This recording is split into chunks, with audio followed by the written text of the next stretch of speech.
Diyan ko sa banyo. Sorry ka lang. Sa mga linyahan, naririnig nyo, sa anong linyahan ka naiirita? Baby. For me, yung Eddie Wow. Bakit? Eddie Wow. Tama. Ikaw rin. Ikaw rin. Ako maisip. Yung...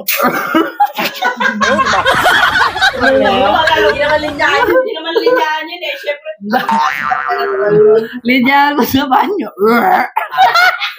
Habitual act. Habit yan. Habit mo ba? Ay, di ba linyahan yun? Na linyahan na naririnig ninyo kapag nagsisermon si Mother. Ren, yung damit mo? Kala mo Ay, Patel, Ren. Diyos ko, nak, hindi naman para sa akin yun. Para sa'yo din yun.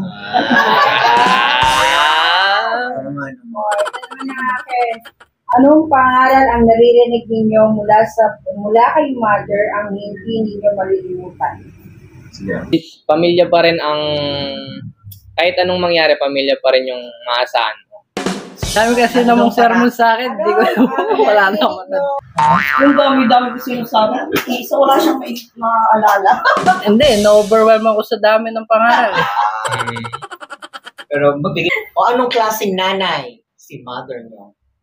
And, Klaseng nanay. How can I describe? In one word lang ba? one word. It's up to you. Yeah, very good question. It's up to you. Anong klaseng nanay? Describe mo siya. Bungangera. She's amazing woman. Bayad yan. Wonderful! Ayaw, di ma. Kailangan nagbibihin dahil talaga sa puso. Amazing! Ginagawa mong katawanan eh. Explain mo ng konti. Describe mo. Bakit siya wonder o bakit siya amazing? Ginagawa niya katawanan. Hindi, kasi, wonderful siya kasi, because of her sacrifices, so, diba, wonderful. So that's what makes her wonderful and amazing. Okay. Amazing Mommy. Yeah. You're wonderful tonight. Okay. Saan bagay madalas nagsisermon o nagagalit si Mother? About sa kapag nasa labas ng bahay, kailangan you need to be safe. Parang ganun. Ako, wala akong, hindi, good boy kasi ako, hindi man ako nasa-sermon. Maybe wow. Balik ka rin eh. Hindi, sa pagiging matigas ng ulo ko. Sige, in what way? So many ways. Mahilig ko kasing gawin yung bawal. Sarap kasi bawal.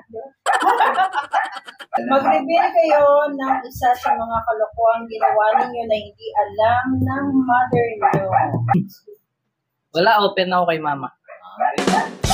So then, Ako din. okay.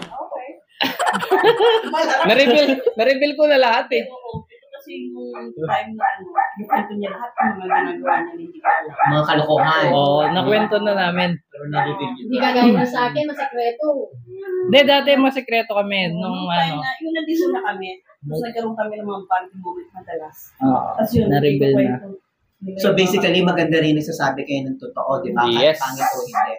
Which is maganda yun, totoo din yun. Honest kayo sa nanay niyo. Maganda yun.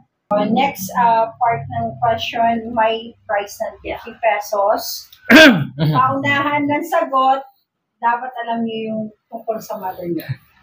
Ano ang exact birth date ng mother niyo? October 13, 1973. Ala, 50 pesos! Alam ko yun, unahan lang ako. Sigurado. Her favorite color.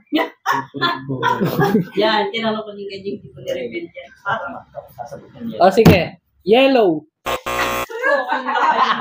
Nasa basic colors ba? Ay, walang clue. Pa siya. Galing ah. Siyempre, madaya yung Red. Blue?